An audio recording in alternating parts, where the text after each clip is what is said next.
Good afternoon. We'll call this meeting of the Job Growth and Energy Affordability Policy and Finance Committee to order. Today is Wednesday, January 14th. Representative Smith moves approval of the minutes from the January 13th meeting. Any discussion? Grab mine, just so we have a backup. I have one correction. So today is Wednesday the 14th, but the minutes say Monday, January 13th. Which is right? Huh? The minutes say that Monday was January 13th, I think. Yeah, so the chair will note that there's a correction of January 12th, which Representative Smith pointed out to me before the meeting and before he moved approval of the minutes. Any discussion? Seeing none, all those in favor, please signify by saying aye. Aye. Opposed, say nay. The minutes are approved. Members, we have two items on our agenda for today. The first is an overview of the Department of Employment and Economic Development. After that, we'll be doing an overview of unemployment insurance. And so I think we might have some technology issues right now, but if we have Mr. McKinnon, if you're here, whatever guests you want to bring with, it's your presentation, so.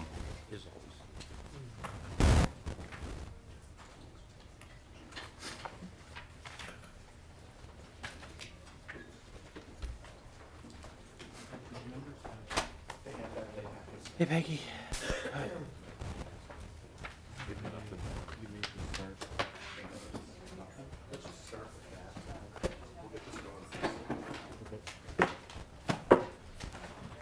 Welcome to the committee. Please state your name for the record. Kevin McKinnon, I'm the Deputy Commissioner of Deed.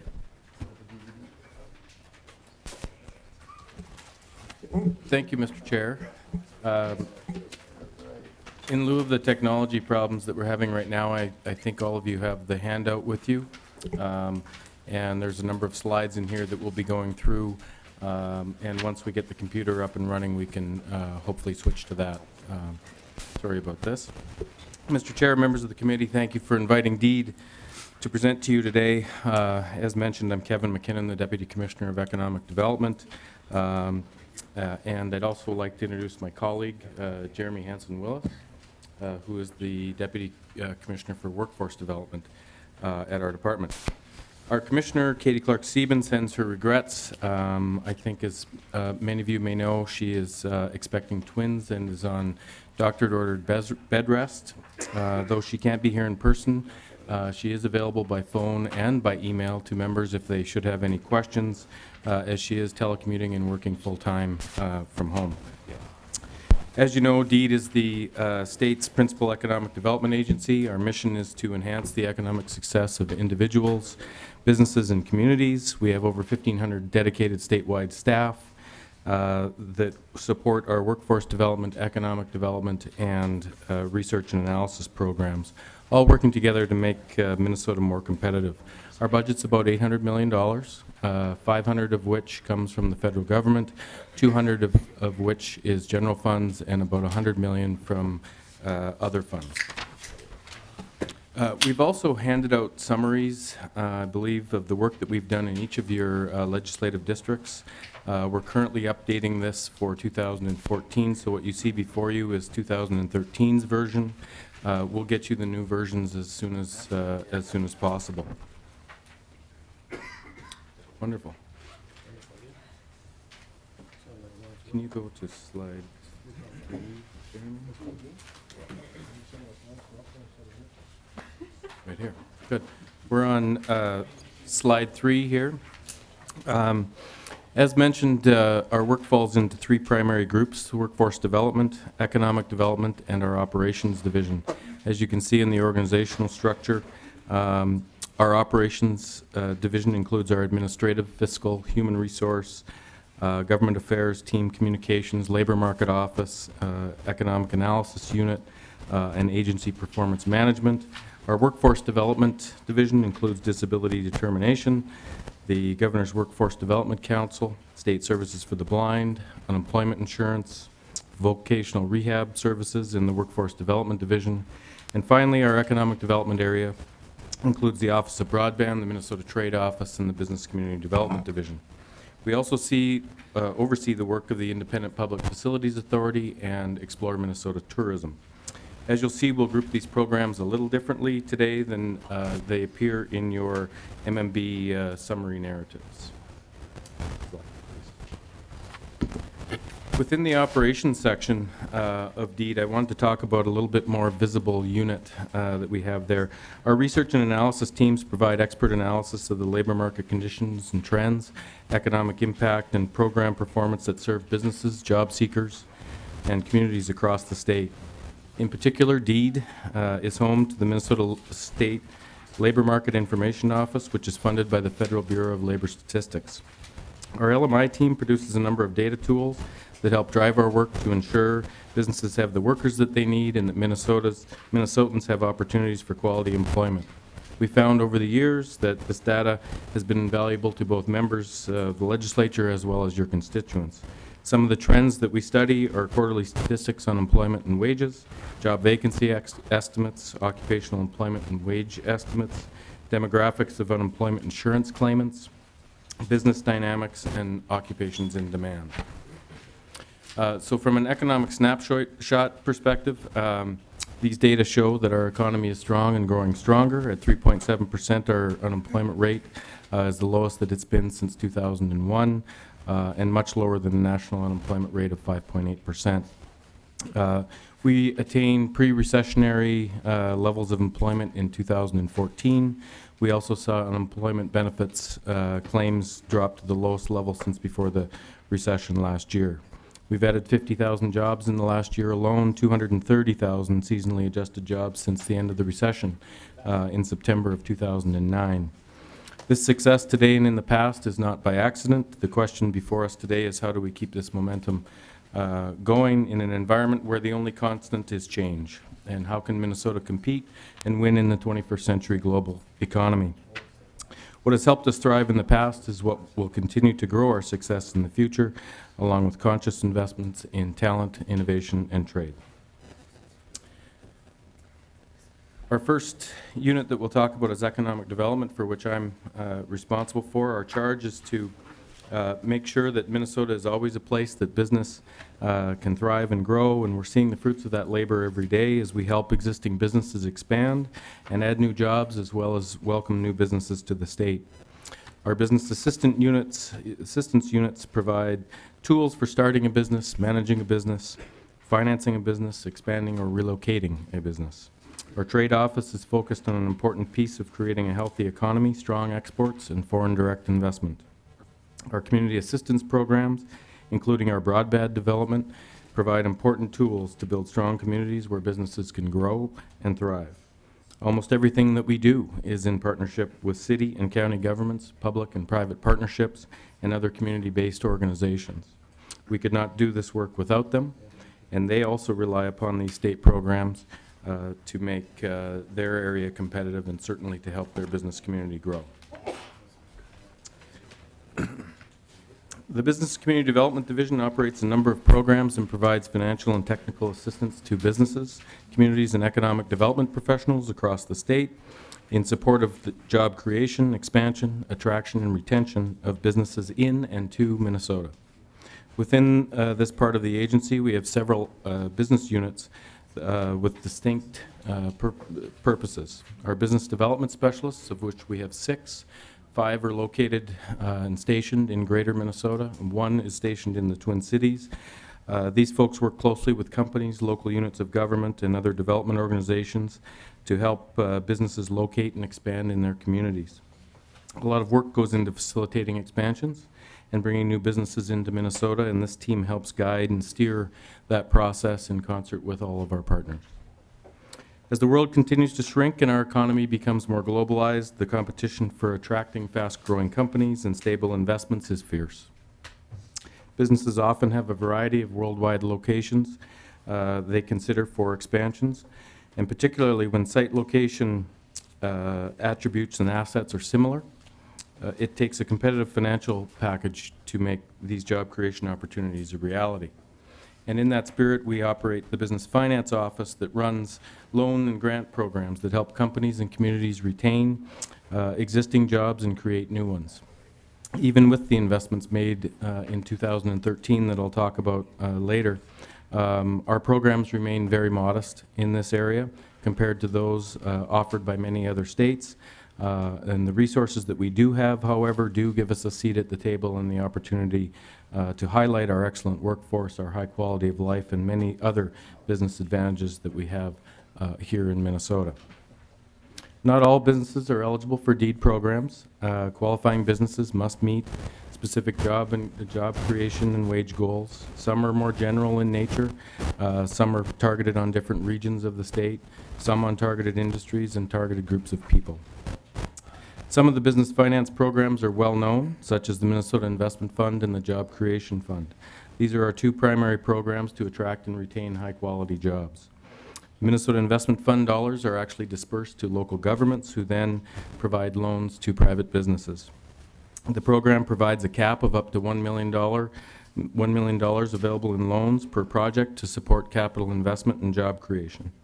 We generally conserve these resources by limiting awards to $500,000, and historically most projects have received significantly less than that. The focus remains on industrial, manufacturing, and technology-related businesses. Just some examples of projects that we've done over the past year: Edmonton Trailer in Sartell, Northland Process Piping in Mora, Ice Castle Fish Houses in Cass County, Shutterfly in Shakopee, and Olympus in Brooklyn Park. The Minnesota Job Creation Fund, which was released in 2014, is a statewide pay-for-performance program that allows companies who are considering Minnesota to receive financial incentives if and only if they create at least 10 full-time positions and agree to invest at least $500,000 in real property investments. This program has two types of incentives: the Job Creation Awards and the Capital Investment Rebates. Generally, up to a cap of $1 million is available for these projects, and the actual number is based on the actual job creation and amount of investment that the company does make. Examples of these projects that we've done statewide include Iconics in Duluth, Team Industries in Detroit Lakes, North Star Mutual in Cottonwood, Anderson in Bayport, and Super Radiator Coils in Chaska. With both of these programs, we're excited to report that we are on track to spending the allocation that we have, the appropriation that we have by the end of the biennium. And we've been very fortunate to have this number of expansions here in our state over the past couple of years. Other business finance programs you may have heard of include the Urban Initiative Loan Program, the Innovation Voucher Program, and the State Small Business Credit Initiative. Our business finance team also operates several tax credit programs in conjunction with the Department of Revenue. The most well-known would be the Angel Investor Tax Credit, which provides a 25% tax credit to investors or investment funds that put money into startup companies focused on high technology, new proprietary products and technology and services. A total of $16 million in credits is available, $7.5 million of that, of which $6.5 million remains, is set aside for Greater Minnesota for minorities and women. The remaining 8.5 is available to Twin Cities area, and there's $6.2 million in credits remaining there. Other tax credits that we administer include the Greater Minnesota Job Expansion Program, the Data Center Tax Exemption, and the Border City Enterprise Zones. Another tool that we have to help businesses expand and grow and remain productive is the Minnesota Job Skills Partnership. This program works strategically with businesses and educational institutions to train or retrain workers, expand work opportunities, and keep high-quality jobs in the state. MJSP grants are used to offset training related expenses in developing curriculum to be implemented by the higher education institution and business together. Well, you hear a lot of about what DEED does for the larger business expansions. We do also have a small business assistance office that places special emphasis on providing in-depth information that's so crucial to business success, yet too costly for many businessmen and women to obtain on their own. We help reduce that expense in terms of time, in terms of money, time, expertise, and lost opportunity for startups and established businesses alike by offering individual consultation services along with comprehensive series of guidebooks. We also provide small business assistance through our Small Business Development Center network. It's a network of 9 offices across the state in partnership with higher education institutions. It's a federal program run through the Small Business Administration that we administer that provide advice and consulting to small companies. We also have 26 satellite centers in many of the communities across the state that are affiliated with the 9 major centers. So by the numbers, the Business Community Development Division has awarded $14.1 million in MIF loans, Minnesota Investment Fund loans, for the current biennium that's leveraged to about $400 million in private investment and helped to create nearly 2,000 jobs. Of these 41 projects, 22 are in Greater Minnesota, 19 are in the Twin Cities Metro.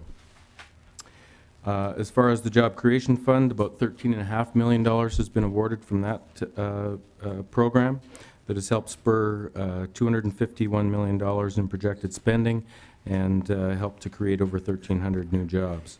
Of the 27 projects approved to date, 14 are in Greater Minnesota and 13 are in the Twin Cities.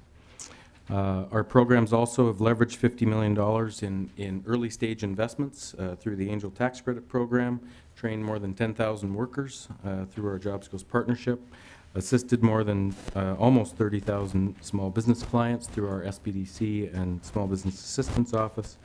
We've accomplished these impressive results with very modest staff responsible for 27 federal and state programs and providing assistance to businesses and communities statewide. Mr. McKinnon, I'll ask you a couple of questions, so maybe Sure. you get a chance to get a drink of water and not have to talk the whole time. First of all, you mentioned earlier the data center tax incentive program. Is there a sunset date on that program, or is that now permanent?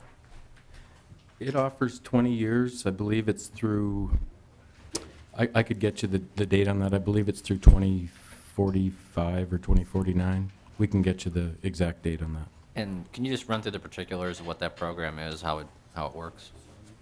The data center program, DEED's responsibility in this is to essentially verify that a company has expanded into 25,000 square feet or more of data center space and is investing more than $30 million in eligible costs.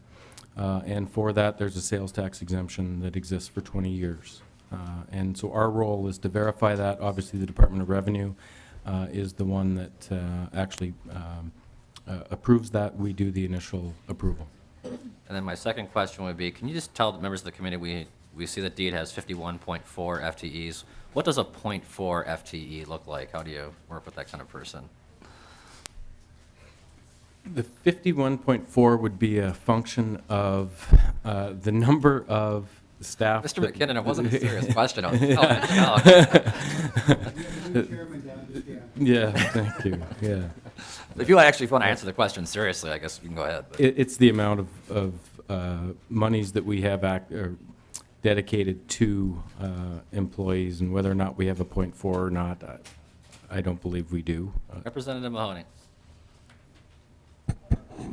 Thank you, Mr. Chair and Mr. McKinnon. We'll go back to my favorite program, the Minnesota Angel Investment Tax Credit. Has that moved anywhere from the, maybe Edina up to Maple Grove? Have you expanded that program at all, out of those, 5 cities that get it?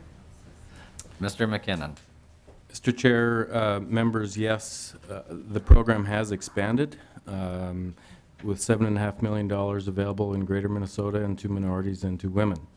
To date, again, this program has been open for 2 weeks thus far in 2015, and close to $2 or $3 million has already been allocated to different projects, of which many are meeting the, $1 million of that is meeting the other criteria that you have pointed out between the women, minority, and Greater Minnesota.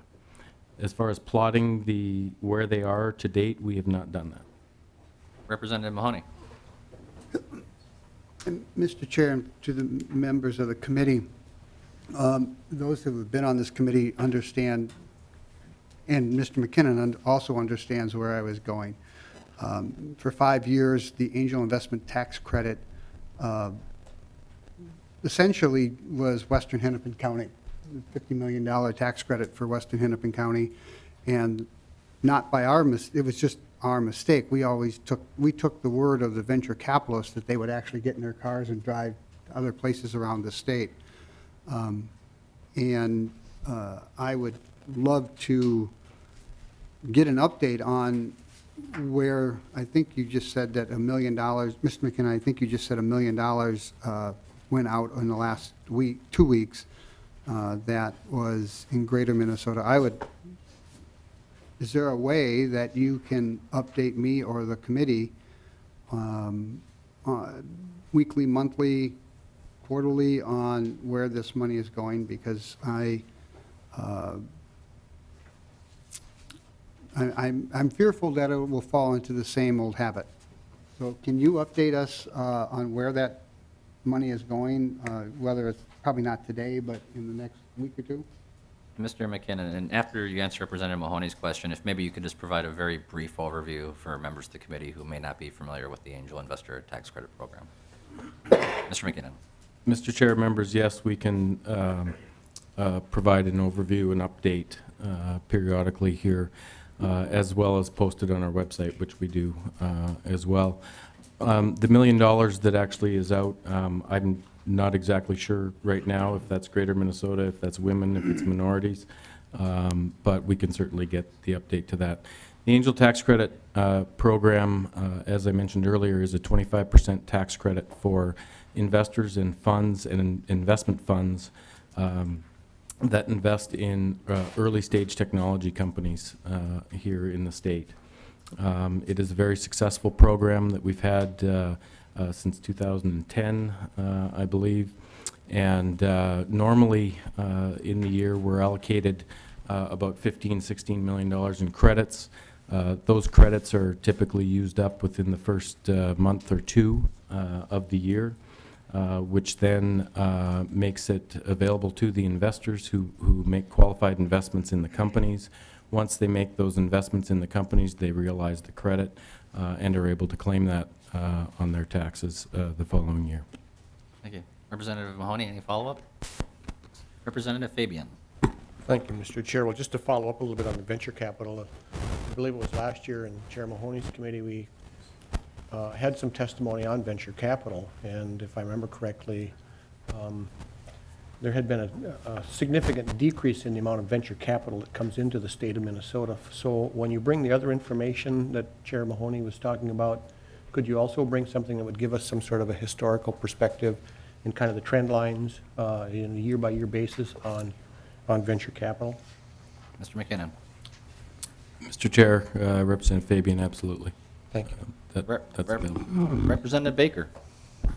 Thank you, Mr. Chair, and Mr. McKinnon. Question, new guy here, business guy out in 17B District, Wilmer. And as a business person, I guess I'm kind of wanting to understand the global question about how silos work in some of your departments, and or even outside your departments. But as I visit with a lot of the business folks and larger manufacturing out in our district, out in Candioi County, I struggle with the great work that you're doing on so many levels of helping create jobs and skilled workers. I've worked closely with our county folks as well. How is your department working, and what's your relationship with the MPCA when it comes to their, what I hear in a lot of the boardrooms and from the larger CEOs, that there is such a roadblock of creating more jobs and incentives. Are you working with that department closely? Do you let them know what we're hearing out there? I'm just curious how the relationship is. I don't want to get into MPCA stuff. I just want to know what your relationship is with that department that seems to be, from my angle, hurting your results. If you could answer that, please. Thank you. Mr. McKinnon, do you dislike the MPCA as much as I do? Don't answer that one. Answer Representative Baker's question.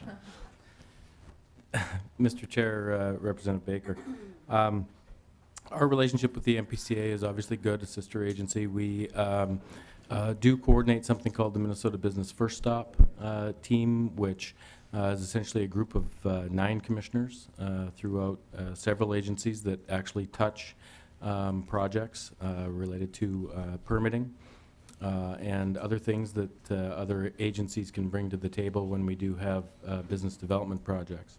As far as the MPCA directly is concerned, we have worked on several projects in concert with the MPCA over the past year, and I'll just generally speak across the last year, but we have worked with the MPCA for a number of years.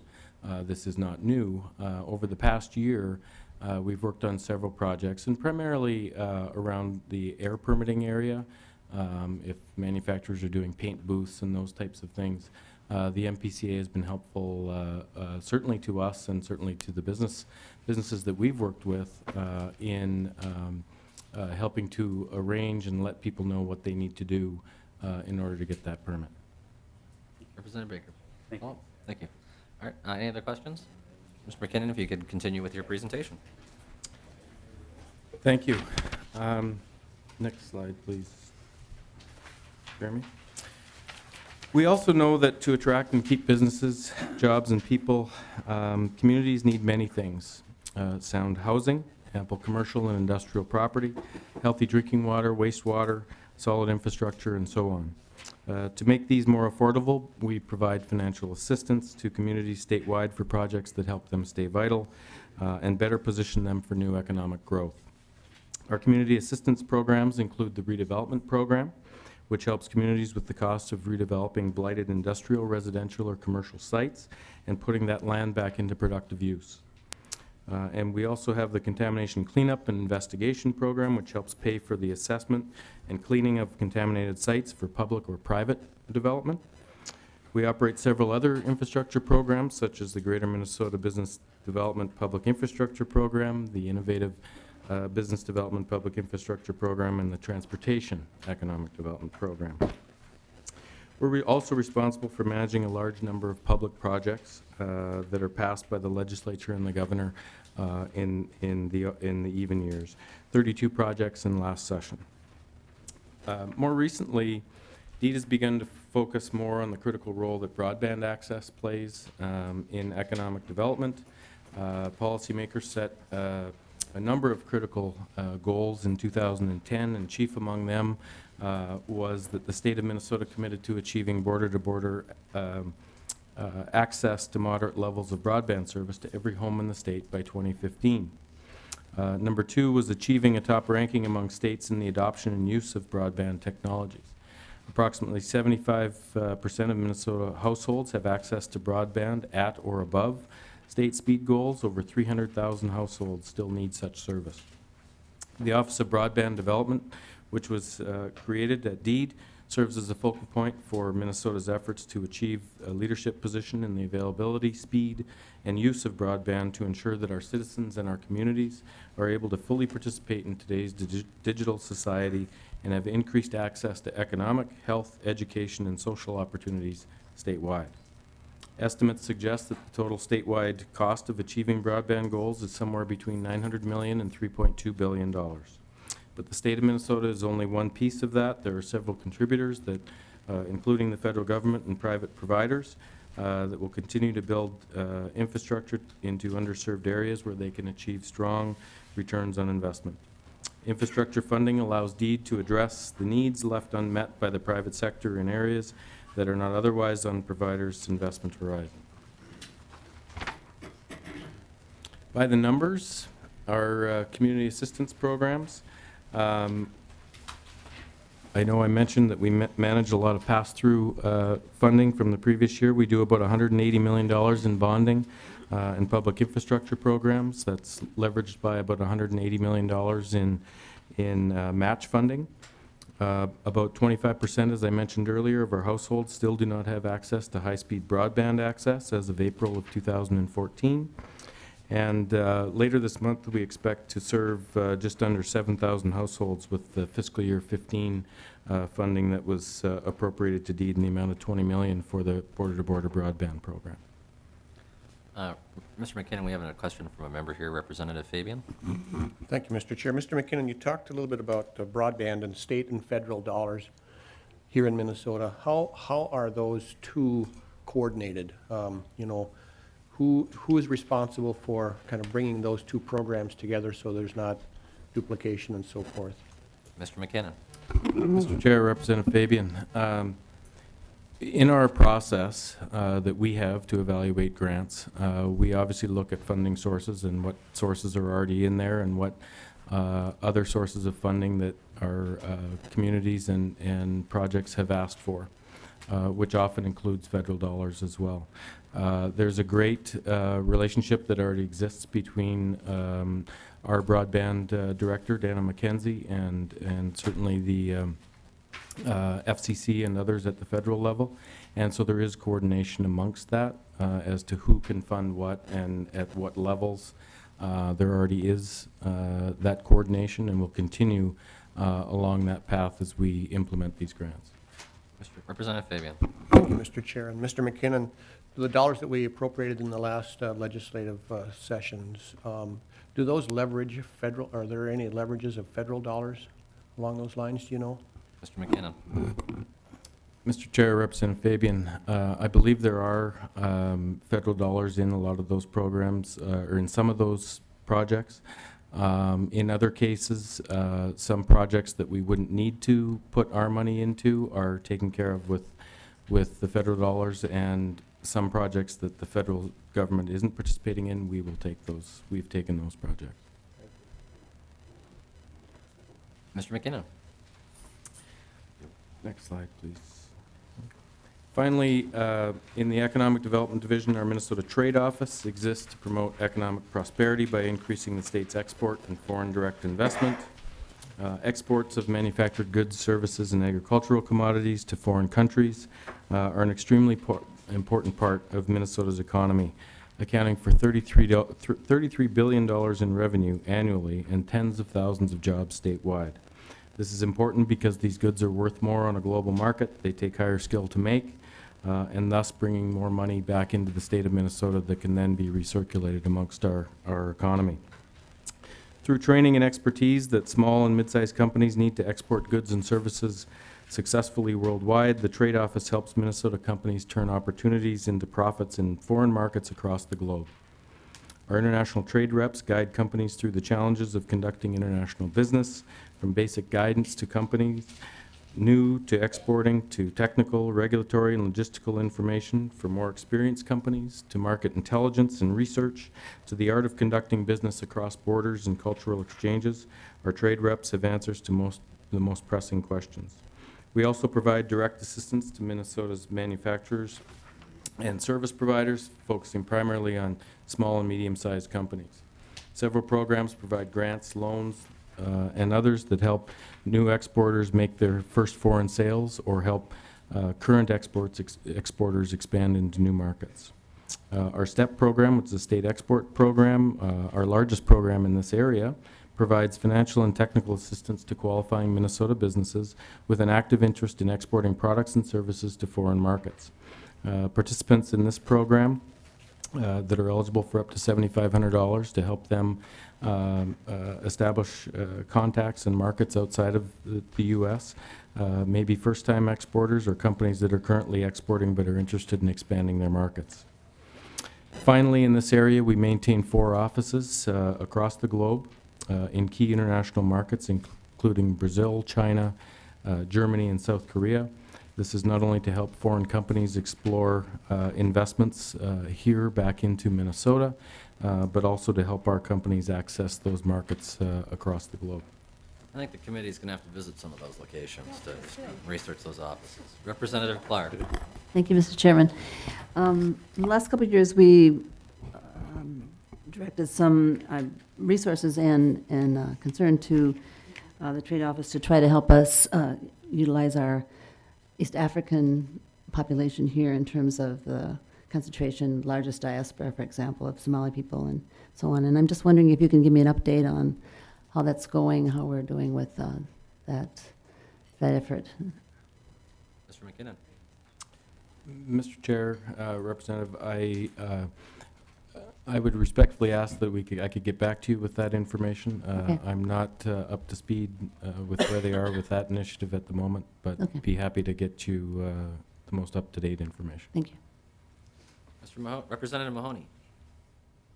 Thank you, Mr. Chair. And Mr. McKinnon, I know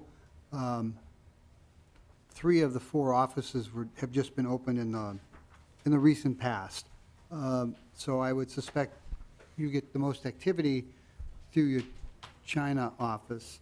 But if you could, at some point through email, kind of, what's the number of churns going through Brazil and Germany and South Korea,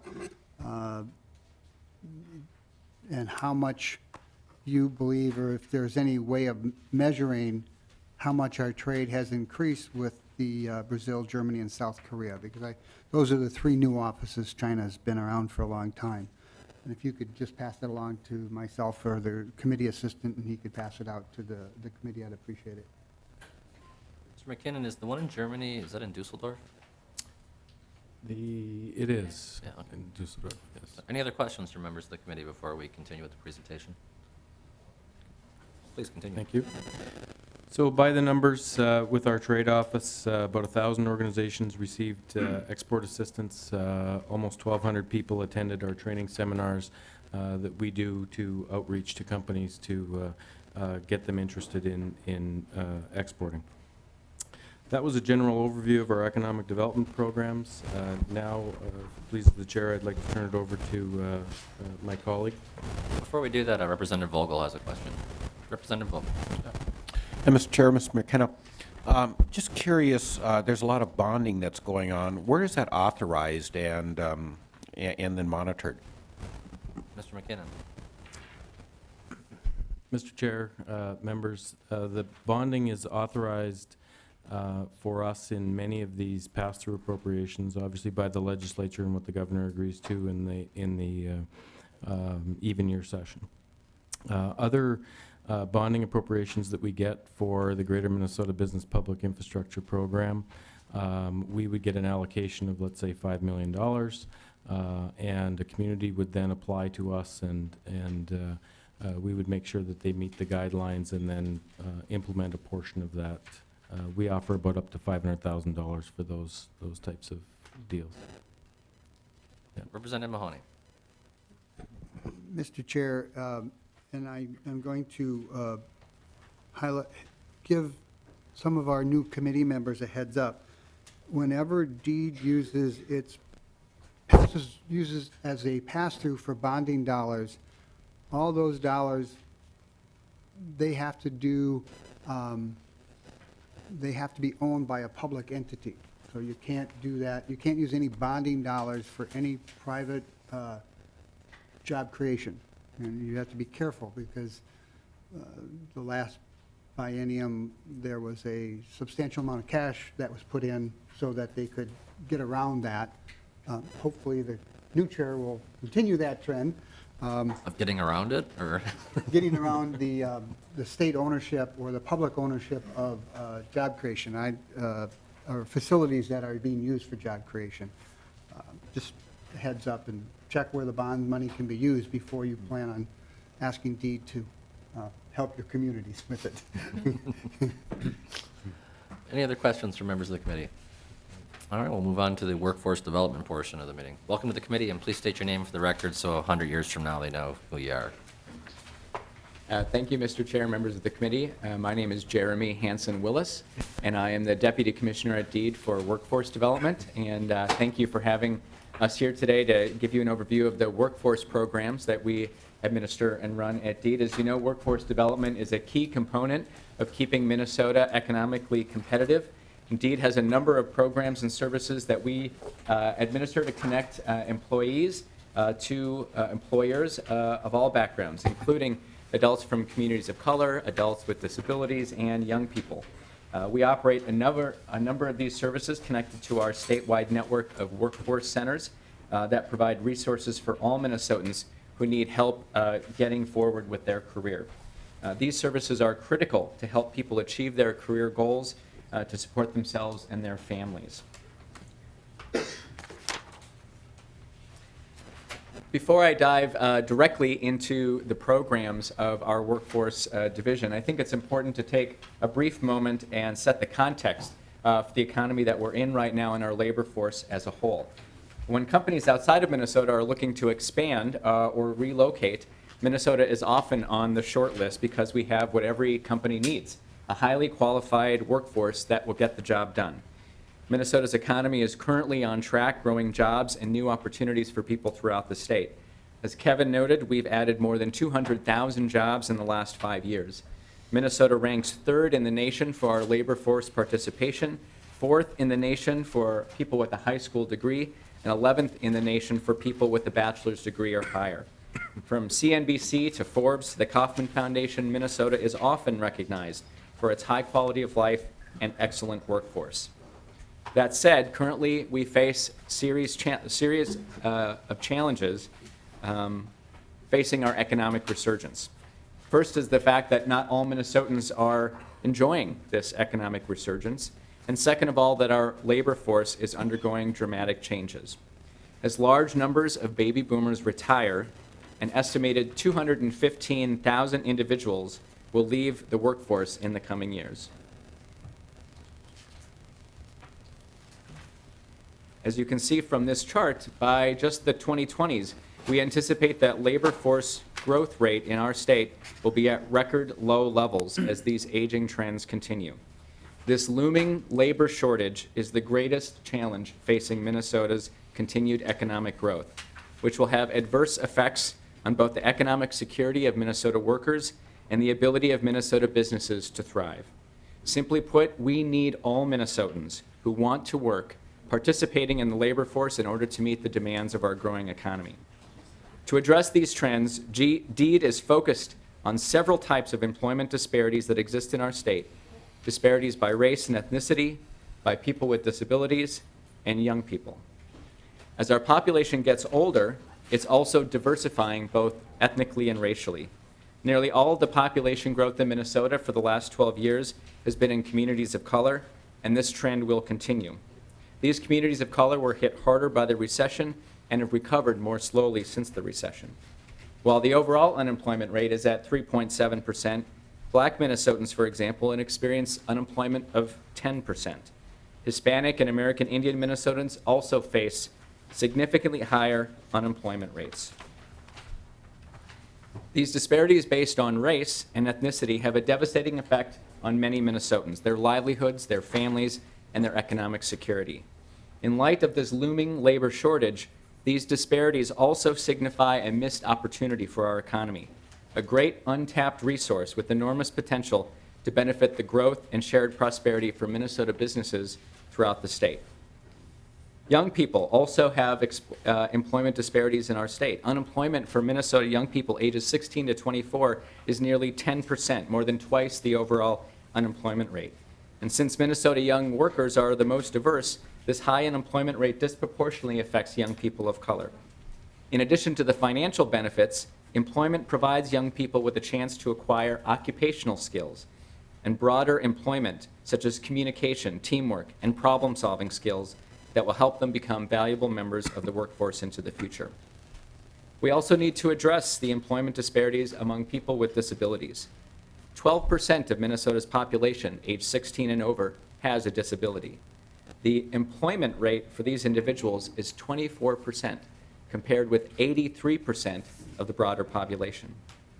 In Minnesota, 85% of those served by public mental health systems, for example, are unemployed. This employment disparity results in much higher levels of poverty among people with disabilities, and poses a threat to the future economic growth of Minnesota. So in order to meet the needs of our growing economy, we must maximize every Minnesotan with the skills required for Minnesota's growing businesses. If you just, Mr. Hanson Willis, I almost called you doctor, but I won't do that. That's the other one. Representative Wagenius. Yes, thank you, Mr. Chair.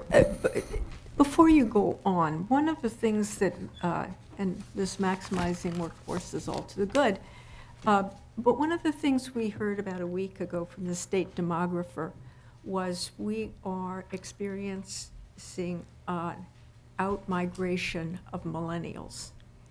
Can you help us understand who those millennials are and why they're out-migrating?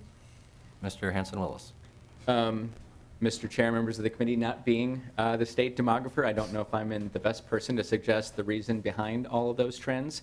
But we do know that second to the size of the baby boomer population, the millennials represent the next largest size of the demographic group of our state. And as they eventually merge into the workforce, the pendulum will shift, but that's about 20 years away.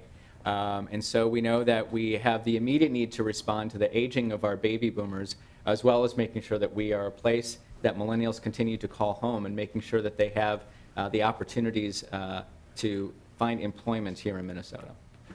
Representative Wagenius. But that doesn't answer my question. I think we need to see the numbers and maybe to understand those numbers. I mean, who is leaving the state? What ages are leaving the state? And what, are they folks with college degrees? Are they folks without high school diplomas? We need to know who's leaving. That part of our demographic scares me, that we're losing this population. So it's one thing to talk about the folks who stay and making sure that they're all up to doing everything they can do. I totally agree with that. But we ought to be looking at the folks who are leaving. And if it's an out-migration of young people, that to me is scary.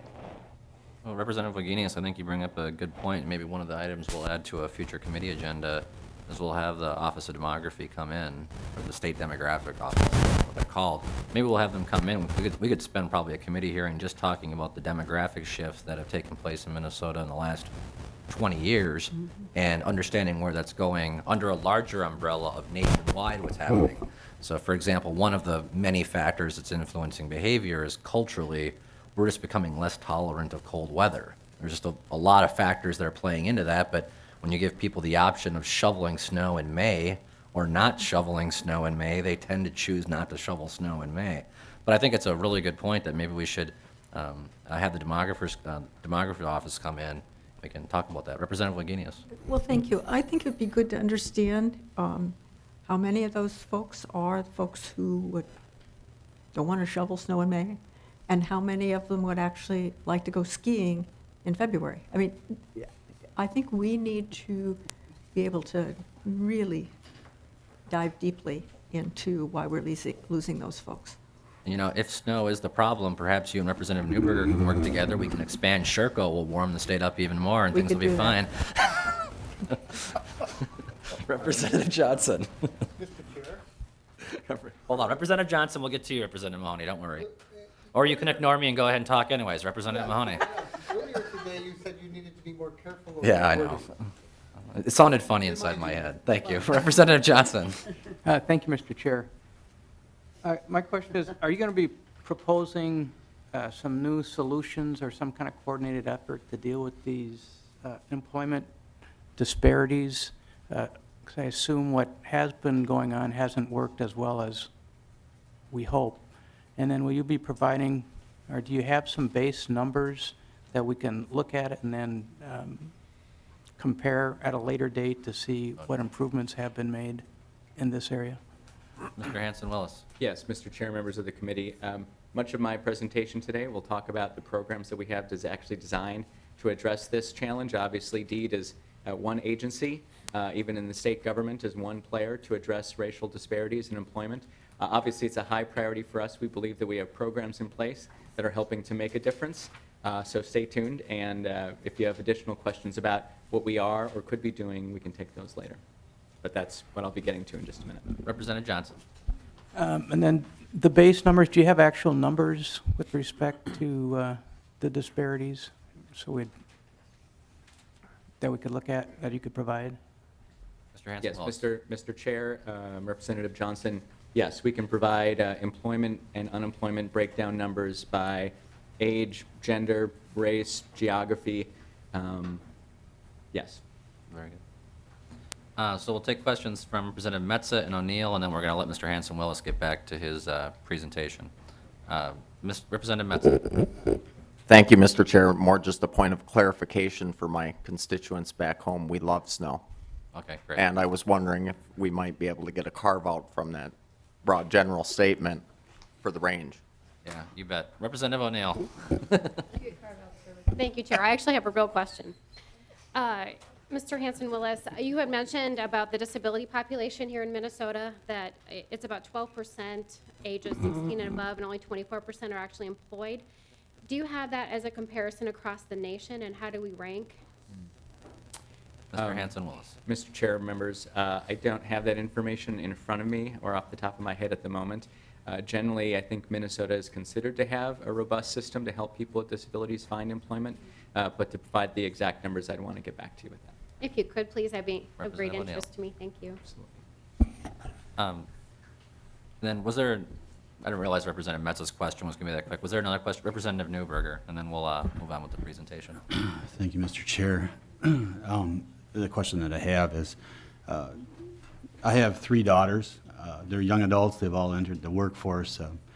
One of the biggest areas of frustration for them is that they can't work more than 29 hours a week.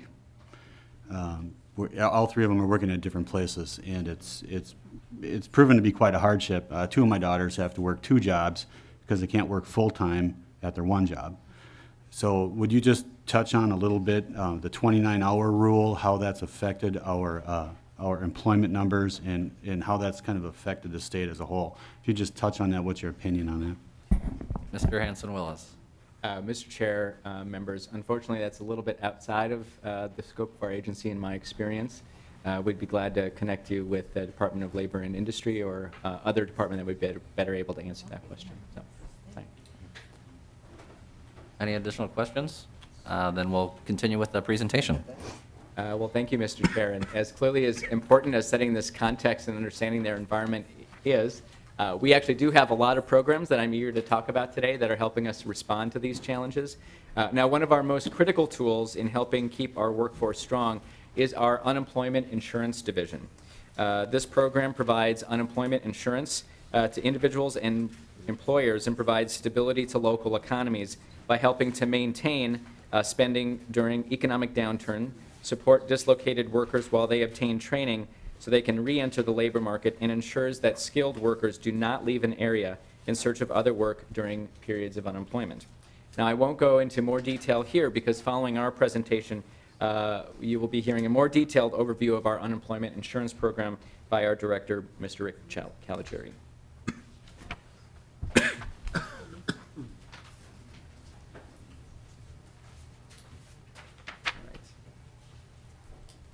Let me start with our adult workforce development programs. DEED's adult workforce development programs support Minnesotans seeking new employment through partnerships designed to develop and improve career skills and obtain employment at family-sustaining wages. Although focused on job seekers, all of our workforce development programs, we work very closely with business to respond to their needs in recruiting and training current and future workforces. It is imperative that our job seekers are being trained and prepared for jobs that are in demand in the current and future marketplace. We serve many different adult populations through a variety of both state and federally funded programs. Our 48 workforce centers all across the state, and a significant portion of our federal funding goes towards the general Minnesota customer who is seeking greater participation in the labor force. In addition to these general services that we provide to every Minnesotan looking to get to work or advance their career, we have specific programs to help specific categories of Minnesotans.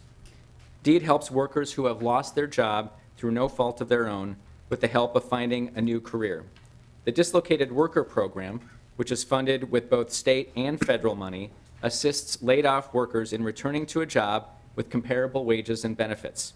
This helps them get career planning and counseling, job search and placement, short-term training, and support services for things like family care and transportation.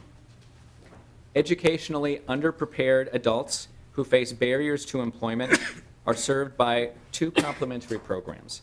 Our state-funded Minnesota Fast Track Career Pathways program provides basic skills, education, and career-specific training in education in fields where their new skills are in high demand by employers. Secondly, the state-funded Adult Workforce Competitive Grant Program provides individuals with disabilities, those returning to work after receiving public assistance, racial and ethnic minorities, employment and training to help them increase their employment earnings and occupational skills.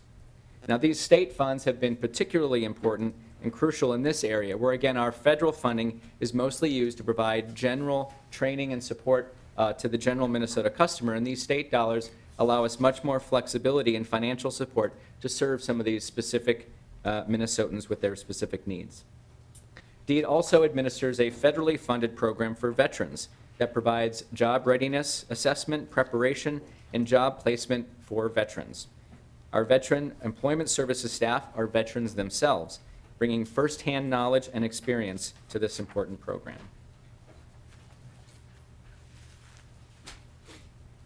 So, the outcomes by the numbers of our adult workforce programs. As you can see here, our adult workforce development saw strong results in fiscal year 2013, with nearly 230,000 job seekers receiving employment. More than 70% of our adult workforce development program participants, some of the individuals with the highest barriers to employment, entered employment upon exiting the program. Our Fast Track Career Pathways program participants saw a 47% increase in their wages. More than 583,000 Minnesotans used the workforce center resource areas, and nearly 80,000 attended Workforce Center job training workshops. 84% of our dislocated worker participants entered employment after exiting the program, and 84% of our federally funded adult program participants were employed upon exiting the program. Mr. Hanson-Willis, for the other funds, is that primarily going to be, the primary funding source, would that be the Workforce Development Fund? Mr. Chair, yes, that's correct. Thank you. DEED also provides workforce development services for youth who are often from low-income families and face barriers to employment. These are the young people at greatest risk for suffering severe setbacks in life without the extra helping hand and guidance in their formative years. Our youth workforce programs include federally funded services and state-funded programs. First, our Youth Build program, for example, offers a construction career pathway for at-risk young people and young adults who have dropped out of school or experienced repeated failure in school. It provides these youth with industry-recognized credentials and pre-apprenticeship training, contextual basic skills like work readiness and leadership. The state-funded Youth at Work program, which was previously known as the Youth Workforce Development Competitive Grant Program, much shorter name, provides workforce development and training to economically disadvantaged or at-risk youth. The Youth at Work program has special consideration for youth from communities of color and youth with disabilities. Finally, the state-funded Minnesota Youth Program provides summer and year-round employment and training for economically disadvantaged youth statewide.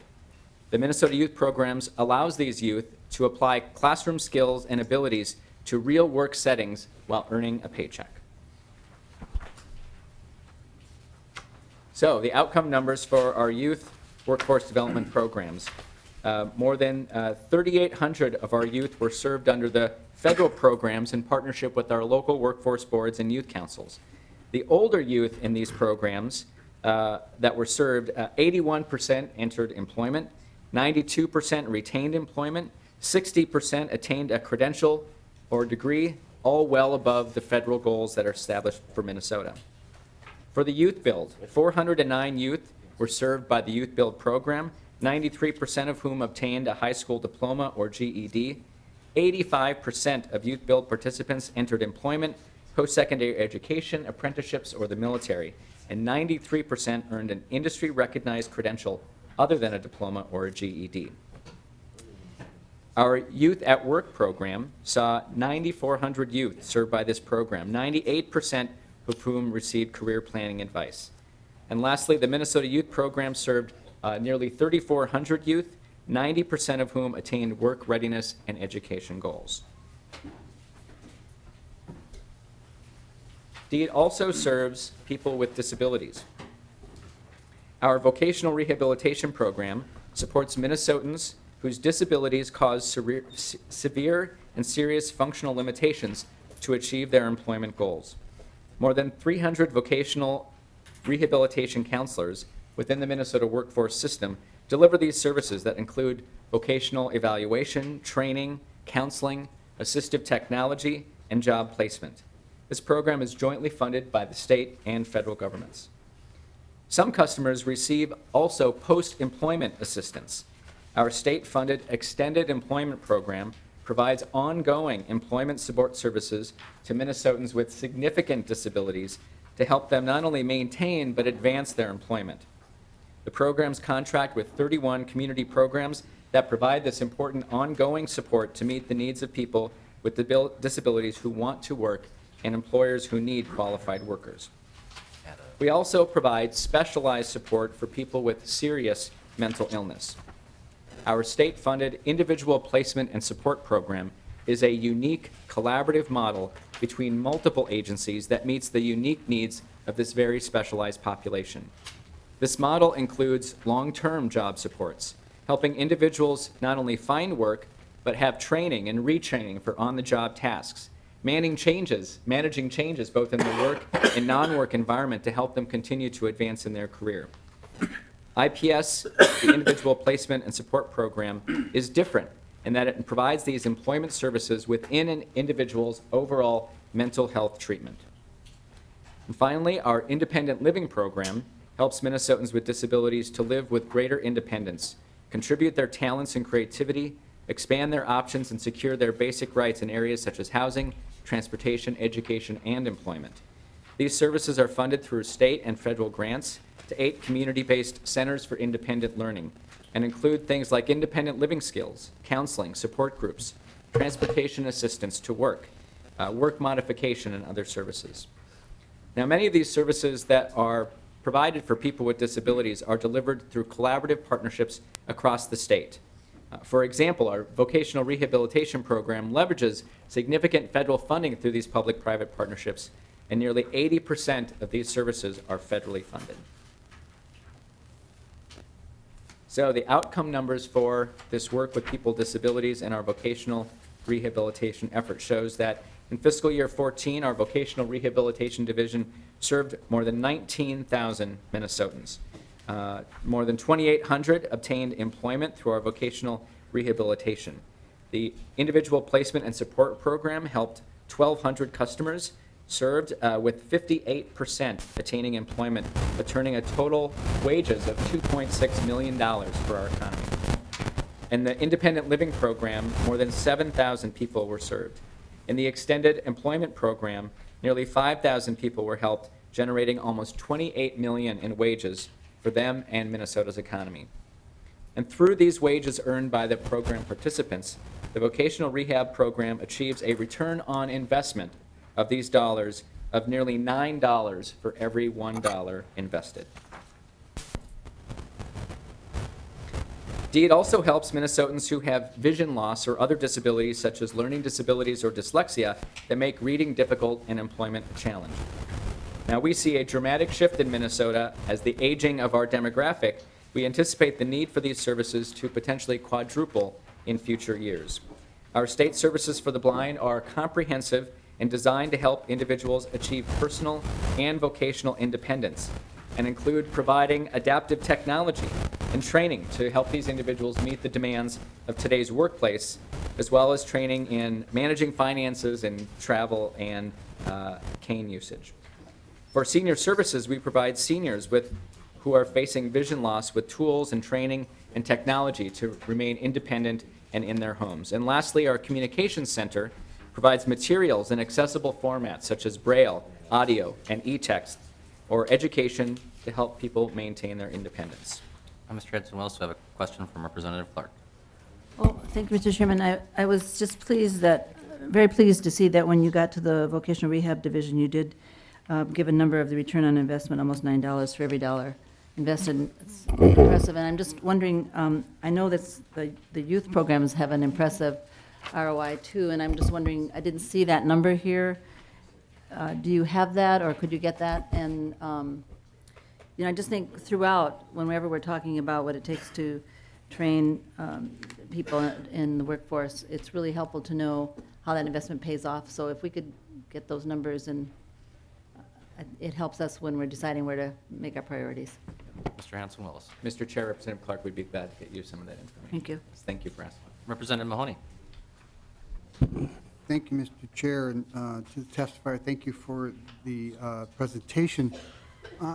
This seems as this is a finance committee. Can you share with the committee what the total workforce training dollars are that we spend as a state? Actually break it down or combined, I don't care, we can combine them. State dollars and federal dollars? I mean, is it $10 million or $120 million? And that, you know, excluding the vocational rehab, which is those with physical or mental handicaps, just how much are we spending? Mr. Hanson Willis? Mr. Chair, Representative Mahoney, I think it would be the most efficient use of time if we provided that information separately, because it is, and we do have some actually very useful charts which help to understand the interplay between federal funding and state funding, especially because most of these programs utilize a combination of the two. And Representative Mahoney, you're looking for state and federal funding on a biennial basis for, I'd take biennial, I'll take by the year or whatever. I'm not sure I understand, if I may, Mr. Chair. Representative Mahoney. Why is it that a chart would be more enhancing to understand this? I mean, it's a simple question. Did we spend $1 billion or $500 million or $100 million on workforce training? Because that will help me get to the next questions, which deal with return on investment and your accountability for that particular dollars and the services that you're providing. Mr. Hanson Willis. Mr. Chair, Representative, a chart is not the only way that we can communicate that. I think it can be a helpful tool, and we would be glad to get that information to you. I think that in addition to any kind of overall performance metrics, each of these programs has very specific performance metrics, and some of which include return on investment. Representative Mahoney. Mr. Chair, to build off of some of these programs have specific metrics of success. So are they all the same metrics, or are you asking this committee to make a financial decision comparing apples to oranges to apricots to peaches? In other words, can I look at a chart that says that this program trained this many people, employed this many people when it was all done, and they kept the job for a year or 10 years, or were these people coming back, recycling through the particular program? And just more specifically, Representative Mahoney, I think that when the governor's budget comes out, what we'll be doing is we'll be going through the individual budget pages, which I think they still have performance metrics for the individual funds of those individual accounts. I know that'll be one of the things we'll be looking at when we go through those. But Mr. Hanson Willis. Mr. Chair, yes, I think our goal today was to provide a high-level overview of the programs and budget of our department. We would expect that a lot more information would be required for us to give to you in order to understand the programs more deeply and to make financial decisions about the future. Representative Mahoney. Mr. Chair, then when you make that presentation, can you bring with you, just so you know, so that you don't tell us that you'll have to get back, or we'll get this information to you, how many people you train, how many people got a job, and how long they held that job? Because as the past chair, I think you know, and some of the other people on this committee know, that I struggled for 2 years trying to get accountability measures into this particular set of programs. And let's just say I don't believe I was exceedingly successful. I got a few, but it is one of the programs that every workforce program, and this is kind of the speech to the committee, has a different metrics of success. And I strongly believe that it's a metrics of success to figure out a way so that none of us understand where the money's going and how it's being spent. So I would like any information you can give to this committee on this particular issue. And Mr. McKinnon and Mr. Hanson-Willis, I know we've got a lot of takebacks for information, and I don't want to behave as a gatekeeper, but it just may be easier, unless you have a distribution list for all the members of the committee, to send it to Jonathan and to the committee legislative assistant, and he'll distribute it to the committee, not for the purposes of modifying the information or gatekeeping, but that way we can ensure every member of the committee gets it. Otherwise, if you want to create your own distribution list and send it to every member of the House, you are more than willing to do that as well. So, and Representative Mahoney, we all want better accountability, no matter how effective we are at our tax dollars. And so I think it's wise for you to focus on that and for us to build off the improvements you did last session. Mr. Hanson-Willis, I think back to your presentation. Yes, thank you, Mr. Chair. We just have a couple of slides yet remaining. As part of our work on serving people with disabilities, as you may know, in 1999, the U.S. Supreme Court decision, Olmstead versus LC, found that the American with Disabilities Act requires states to provide services to people with disabilities in the most integrated settings appropriate to their needs. The court came to this conclusion for two reasons. One, that segregation of individuals with disabilities perpetuates the notion that some individuals are incapable or unworthy of participating in community life, and that this kind of segregation severely diminishes a person's life, family relations, social contacts, work options, economic independence, educational advancement, and cultural enrichment. And in 2011, the Minnesota Department of Human Services entered into a settlement agreement that required the development of a Minnesota-specific Olmstead plan. This plan was developed over 2 years by a committee that included individuals with disabilities, their family members, service providers, advocates, and an Olmstead sub-cabinet made up of 8 different agencies, including deed, corrections, education, health, human rights, human services, transportation, and housing that was established by Governor Dayton. The goal of this plan, for example, includes commitments to individuals who are unnecessarily segregated in facilities for individuals with developmental disabilities, psychiatric hospitals, and nursing homes.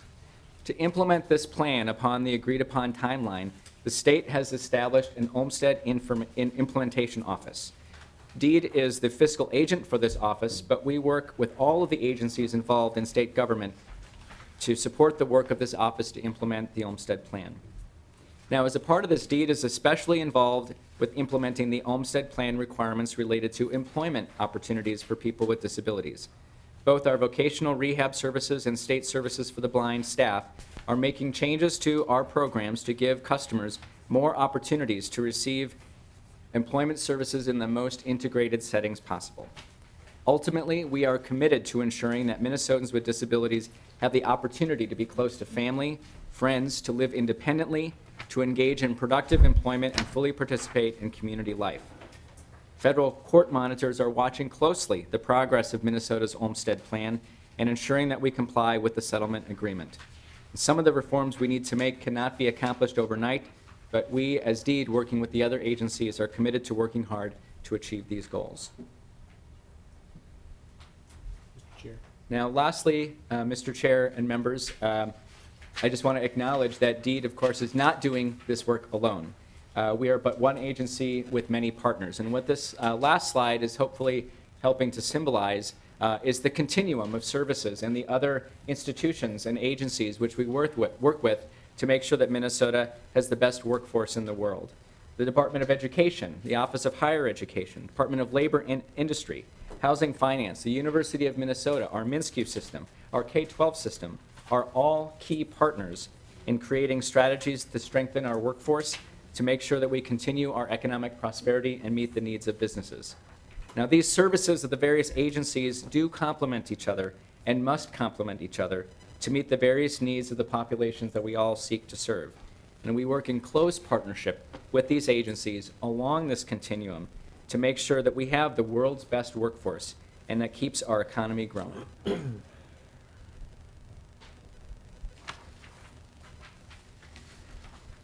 And lastly, Mr. Chair, as you can see from the totality of our presentation this morning, DEED's programs are intended to promote the talent, innovation, and trade that we think are required to keep our diverse economy moving. While our economy has made huge strides in recent years, we stand ready, we believe, to meet the challenges ahead. Our programs will continue to grow a strong and diverse workforce to face this coming labor shortage and help those, especially who are unemployed and face barriers to employment, to meet both their needs and the needs of Minnesota businesses. And with that, Mr. Chair, we thank you for your time and are open to any final or remaining questions. Well, if anything, Mr. Hanson Willis, you're right on time. It is exactly 2 o'clock. Well done, well done. Representative Fabian, you had a quick question before we move on to the next? I do, Mr. Chair, thank you. And to the part of the Olmsted Plan, you know, as policymakers and legislators, we do a lot of things with good intentions, and the courts do too, obviously. I'm curious to know about, you know, I've worked pretty closely with, quite frankly, some of my former students and their parents and providers of developmentally disabled clients in Roseau and the surrounding area. And, you know, you talk about this Olmsted Plan and people being integrated more, not being segregated, being closer to home. The reality in my area is that in a number of cases, we're doing just the opposite. The services are not being provided, so now they're being taken out of the Roseau community to go someplace else, further away from home. And what I'm wondering about is, in working with our local agencies, are there any, is there flexibility so that we can make more of those decisions at the local level, working with parents, working with the developmentally disabled and so forth, to make sure that they can stay in an environment that they truly do and like? Mr. Hanson Willis. Mr. Chair and members, I think that you point exactly to part of the challenge of our current situation and part of the reason for the court case and the settlement. We know we have much more work to do and much more improvement to see. The Olmsted Plan that I mentioned was just finalized last year and actually was brought forward to the federal court and the court monitor just at the end of the year. And so we're still at the beginning stages of implementing the plan. The focus of the plan are on key measurables and outcomes that will be expected of the state of Minnesota, so the outcome-based. Representative, what you point to is the how do we get there? And I think at the end of the day, what's very important for us is to not only make life better for people with disabilities, but to give them more options and more choices. It's not suggesting that there's a cookie-cutter, one-size-fits-all approach for the diversity of these folks in different parts of the state, but to provide more options and more choices in more parts of the state. And the example you suggest shows that we have work yet to do. Representative Fabian. Thank you, Mr. Chair. And please keep us informed as to what you're doing. I'm kind of interested to know exactly how you're going to come to those outcomes. Thank you. Representative Scott, and then we're going to move on to UI. Thank you, Mr. Chair. My question, you state here on the last page that you have a statement about the unemployment rate here. Do you have data on the underemployment rate and the household incomes compared to pre-recession versus now, to get kind of a more accurate picture of how much the economy here has bounced back? Mr. Hanson Willis. Mr. Chair and members, yes, we do have that information both on our website as well as we can get it more tailored for you. You're right to suggest that there's more to the picture behind the 3.7% unemployment rate. There are other Minnesotans that are not working full-time. There are other Minnesotans who have checked out of the workforce altogether as a result of the recession. And so we know it's not a complete picture, but we do have alternative forms of looking at the employment rate. And so, yes, we can get that information to you. It's also available on our website. Thank you. I would look forward to just getting that, because I don't really have time to go to the website right now. Thank you, Representative Scott. And I know we've asked a lot of information for you to send in your summary to the committee, but if you'd also provide just a historical tracking of the U3 and U6 unemployment rates and a quick definition for the members explaining what the differences are between those two rates, that'd be appreciated. But thank you again for your presentation today. We look forward to working with you this year as well as next. And please tell the doctor I said hi. I will. Mr. Thanks. Chair, members, thank you so much for the opportunity. We look forward to working with you and providing more information as you need. Thank you. Thank you. Next, members, we have the unemployment insurance taxes overview. And Mr. Caligiuri, is that how I say it? Welcome to the committee.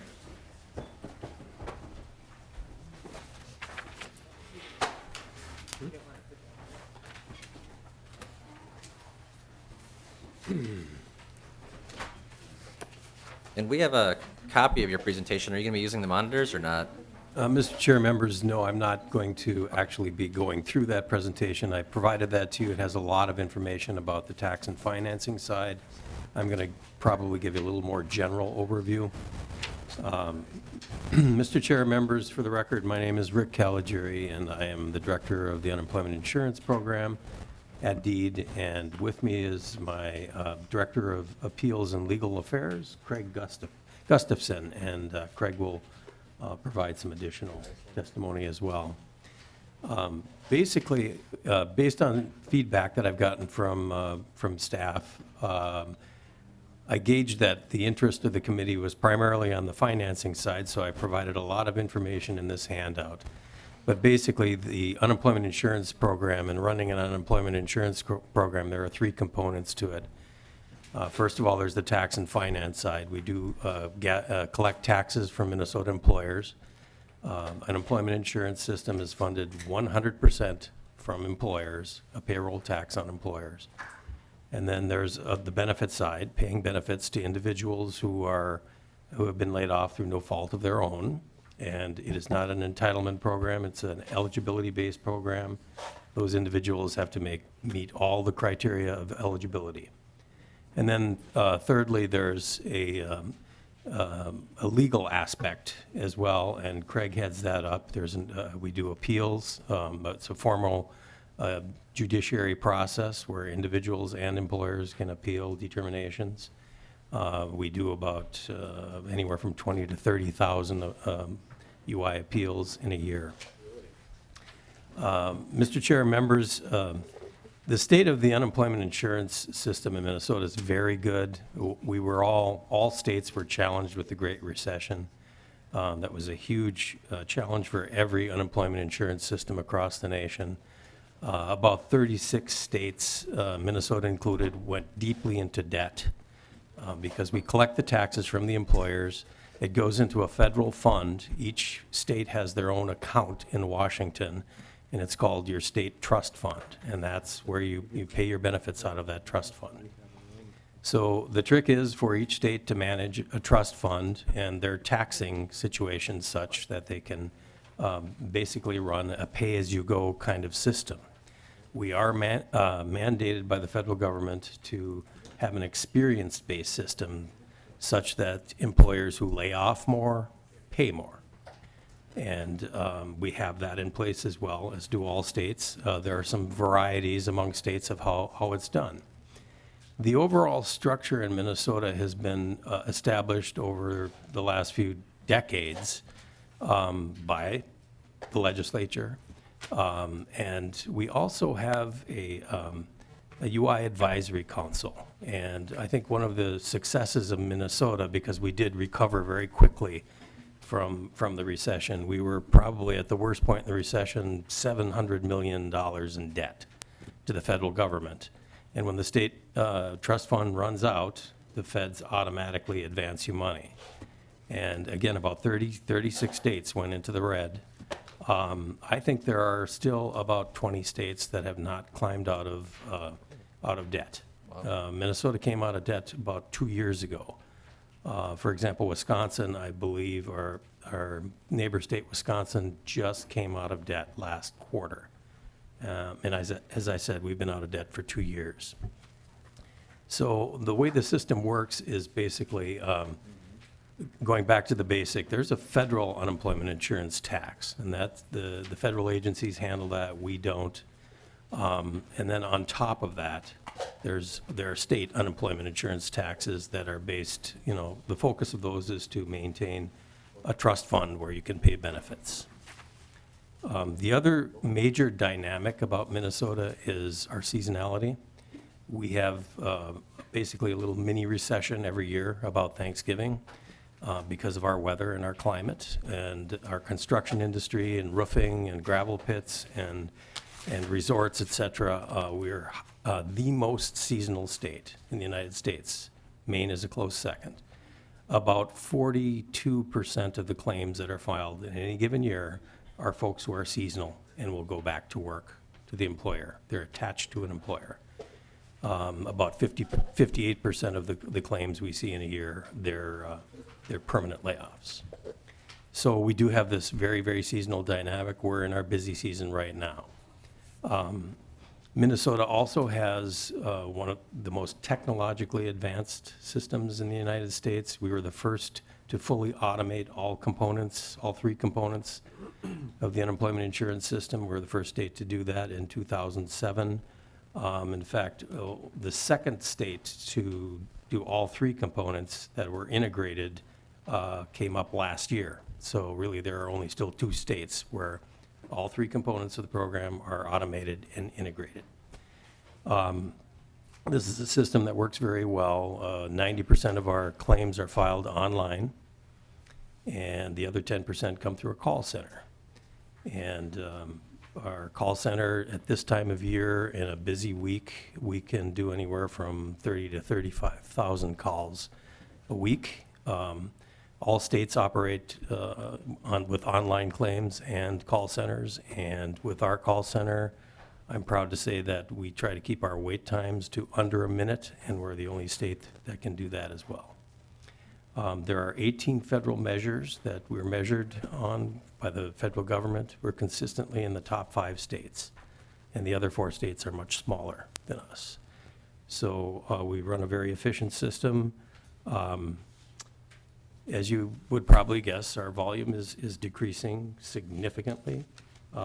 During the peak of the recession, I believe it was at one point in 2010, we actually had almost 250,000 Minnesotans at one given time drawing benefits. I believe this week, or last week rather, there were about 75,000 requests for benefits, and again, we're at a high point in the year. So, in fact, we recently did a press release in the fact that we last week sent out 1099s for the people we paid in 2014.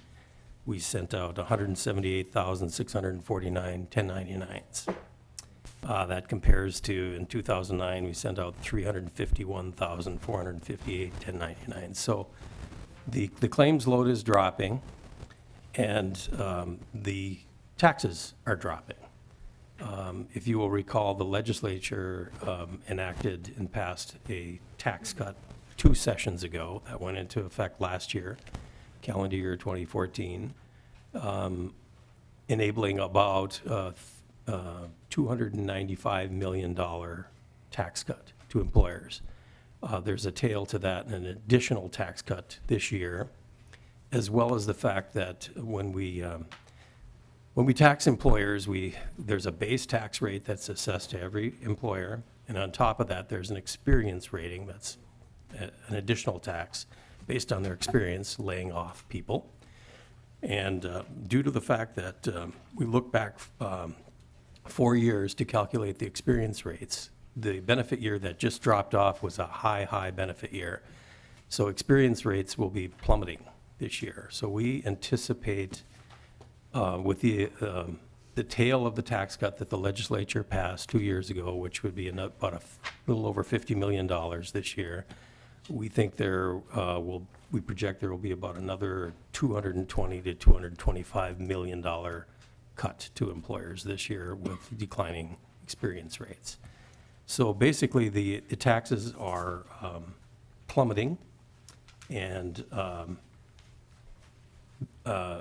so an employer, just to give an example, an employer that would have a 0 experience rating, if you're a small employer and you don't lay anybody off, you would have a 0 experience rating. They would basically be paying $30 per employee this year in state unemployment insurance taxes. 2 years ago, they would have been paying $179 per employee. So again, I'm happy to say that the economic environment is such, claims load is down, taxes are falling. So the Minnesota program is in very good shape, and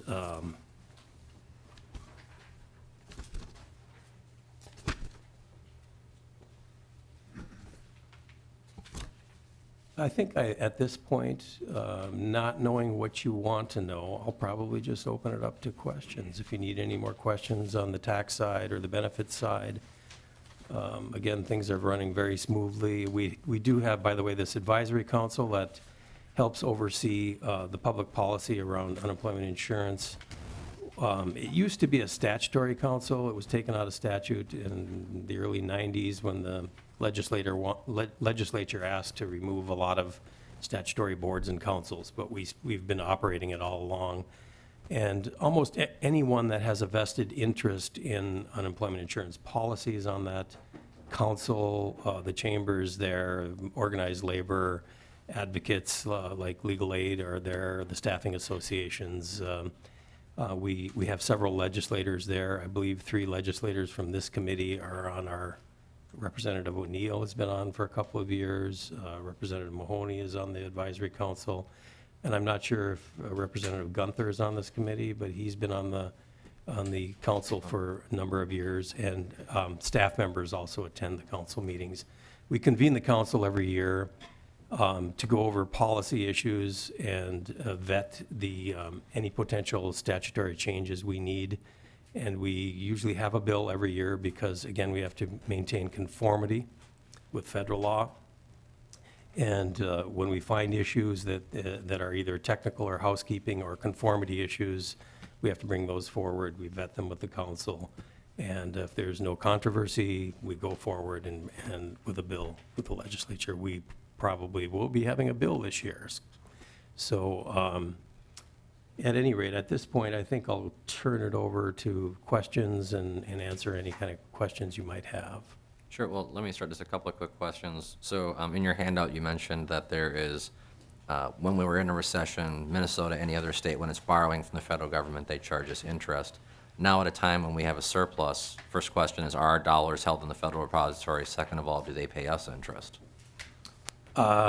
They do. We get the interest that is applied to the trust fund. The state gets it, yes. Okay.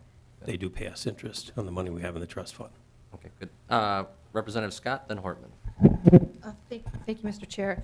My question is having to do with your budget and FTEs, and I'm assuming that during the recession, your overall budget was higher and you had more FTEs. Has that declined now since things have leveled off a little bit more?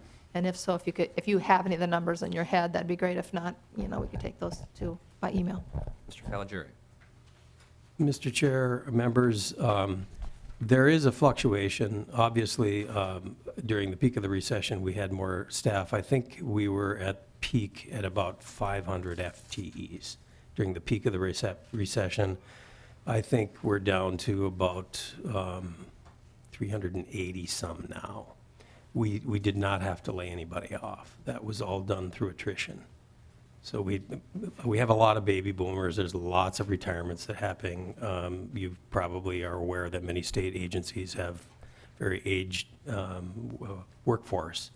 And so we did not have to do any layoffs, as opposed to most states did. Also, our business model is such, because we use technology to such a high degree, we're very efficient, and so we probably have a smaller workforce than most comparable agencies do. Representative Scott? Thank you. Representative Hortman, then O'Neill. Thank you. I've used your online site as an employer, and it really works very well. It's very simple and straightforward, so I want to hats off to you on that system. With regard to the tax cut that we put into place 2 years ago, you were saying for a small employer, for one employee with a 0% experience rating, you would have a charge of $30 a year. In the worst of the recession, you go to $179. What's the mechanism by which we adjust that back up? Did we do that in the 09 and 10 session? And then that's what we lowered in the 13-14 session? Mr. Caligiuri. Mr. Chair, Representative, the legislature did enact a tax cut. Probably didn't have to happen because we have triggers, automatic triggers built into the law that ratchet the tax rates up and down. However, it was, in my opinion, a very wise thing to do because we recovered quickly, and the taxes would have gone down incrementally over the next 3 years, and it wasn't necessary to wait those 3 years. And so that's why the tax cut happened. And But we have triggers in the law, built in the law. So again, the basics of the state taxing system is that there's a base rate, and right now it's at the minimum, which is 0.1% of a certain taxable wage base for each employee. The taxable wage base is $30,000. And so 0.1% of that is the minimum rate right now, the base rate. That base rate can go up to 0.5 incrementally, based on what's in the trust fund. And there are automatic mechanisms to do that. And so that would have worked, but it would have played out over a longer period of time.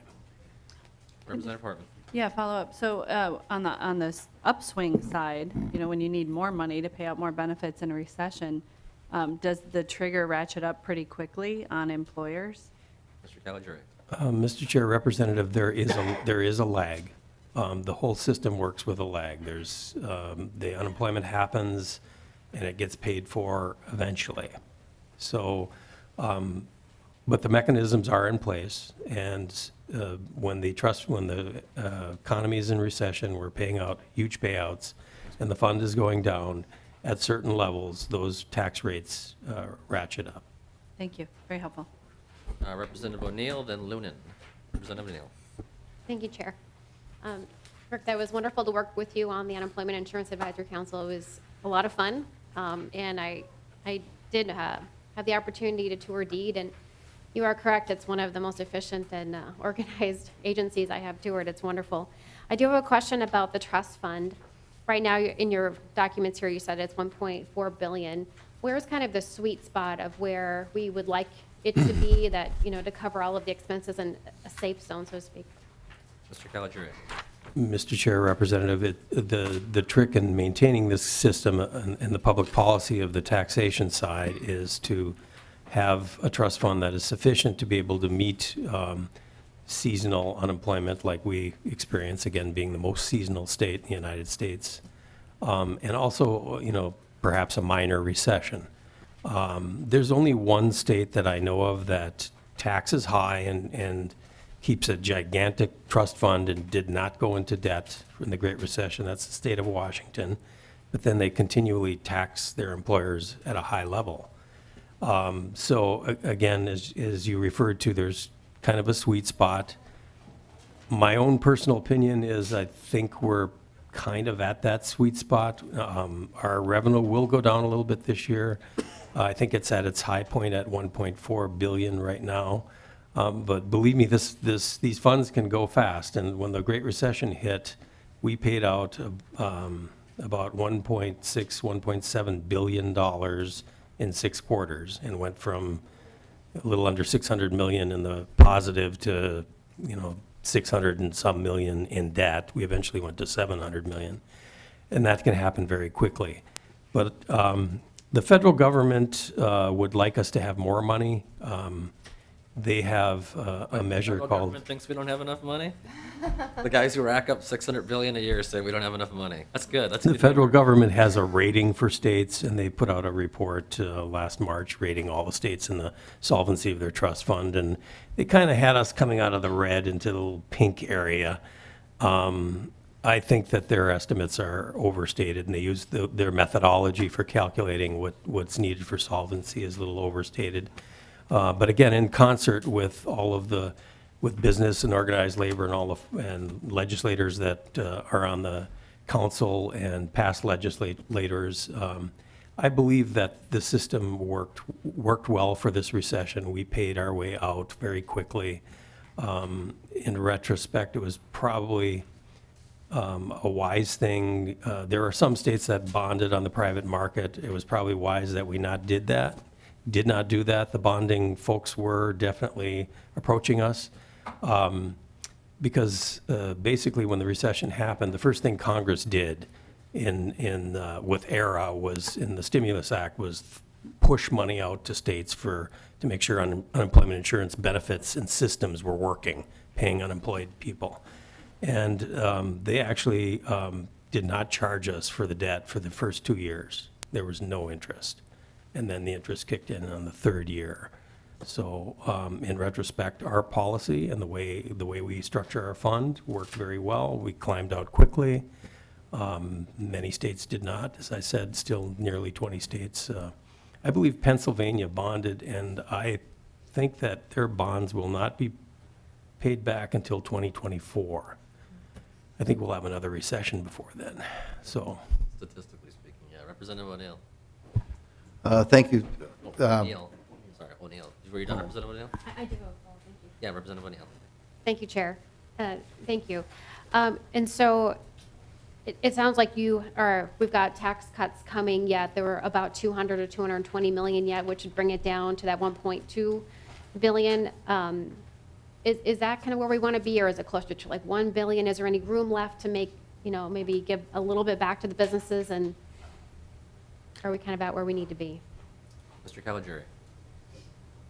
Mr. Chair, Representative, I would feel very uncomfortable if it got below that. Again, 1.7 billion went out in 7 quarters, so even a minor recession, the payouts are huge. And our workforce is growing, so the liability side and the potential for payouts is climbing. Thank you. Representative O'Neill, follow? Or are you done? Thanks. Representative Lunan, and then Smith. Thank you, Mr. Chairman. In your presentation, you had stated that 42% of the people drawing have a seasonal aspect to their situation, 58% don't. I'm assuming you have data that shows the percentage on the non-seasonal, let's say, of those people that find other employment before their benefits terminate? Caligiuri. Mr. Chair, we have What I'm looking for here is if we have the data, the difference between people who are seasonally drawing on unemployment and how active are they in seeking jobs, or are they just riding it out until the season starts up again? I think we all hear of cases where it's more beneficial to someone to draw and maybe the fish are biting, I don't know, and then wait for the season to start up again. I was just wondering if we had information on that. Mr. Caligiuri. Mr. Chair, Representative, people are allowed to a maximum of 26 weeks of state unemployment, and our exhaust rate is about, the last time I looked at it, at about 38%, and that would, of course, only be those who are the 58%. The ones who are attached are going back to work. They go back to work. They do not exhaust. Representative Lunan. So the seasonal, I'm assuming there's data on this then, and the seasonal, so the 26 weeks, all right, so the winter would be over before then, and they would be going back. So that wouldn't be confirmable then? Mr. Chair, for the most part, that is correct. Thank you very much. And Mr. Caligiuri, the 26 weeks, what is the window for that? Obviously, you can't be on for 26 weeks, work a week, and then go back to 26. What is the window for that? Mr. Chair, I'm not sure what you're getting at in your question. A person is allowed to collect benefits for 26 straight weeks. Mhm. And let's say they resume work after those 26 weeks. How long do they go before the 26-week clock resets again, where they could go back on unemployment benefits a second time? Mr. Chair, members, basically the feds mandate a benefit year. So there are people, there are occasions where people will draw unemployment, get another job, get laid off a second time. If you are within a benefit year, it's an existing claim. So that 26 weeks could be, spread out anywhere within that benefit year. And then after the benefit year ends, then they have to establish a new claim. And again, that's federal law. Representative Smith, you get the last word. Yes, thank you, Mr. Chair, Mr. Caligiuri. The balance of 1.4 billion in the fund, what date is that from? Mr. Caligiuri. Mr. Chair, Representative, as of last week, we had a balance of 1.4, and that will go down through the winter. Representative Smith. Is there any projection for 2015 as to what the balance will be at the end of that year? Mr. Caligiuri.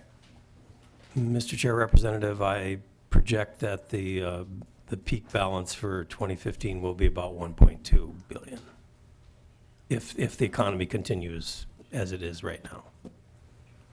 Representative Smith. Thank you, Mr. Chair, Mr. Caligiuri. In your information, you wrote, or perhaps someone in your department did, that the federal recommendation is 1.8 to 2.5 billion Yet you mentioned that you felt that was too high? Mr. Caligiuri. Mr. Chair, again, it's a matter of public policy and how much you want to tax employers as to the size of your trust fund balance. So really, it is a public policy issue for the legislature. My own opinion is I think that we're in a good place right now. We did recover pretty well from this last Great Recession. So I think the way the laws are structured now are pretty good. Representative Smith. Yes, thank you, Mr. Chair, Mr. Caligiuri. The interest rates that the state pays when we're in deficit and then that the federal pays the state, would you be able to provide those with us for us today? Mr. Caligiuri. Mr. Chair, I will have to get back to you with those. And if you could let us know if they're adjustable or fixed, if they, thank you. Representative Smith. Thank you, Mr. Chair. The Workforce Development Fund, could you tell us a little bit about that? Mr. Chair, Representative, I think that really is not under my purview. It is an additional payroll tax of 0.1% that's added along with the state unemployment insurance taxes, but I think that's more under the purview of Deputy Commissioner Jeremy Hansen-Willis. It's on the workforce side. Representative Smith. All right, members, we're done for the day. Thanks, everyone. Good testimony from the commissioners, deputy commissioners, and we're adjourned.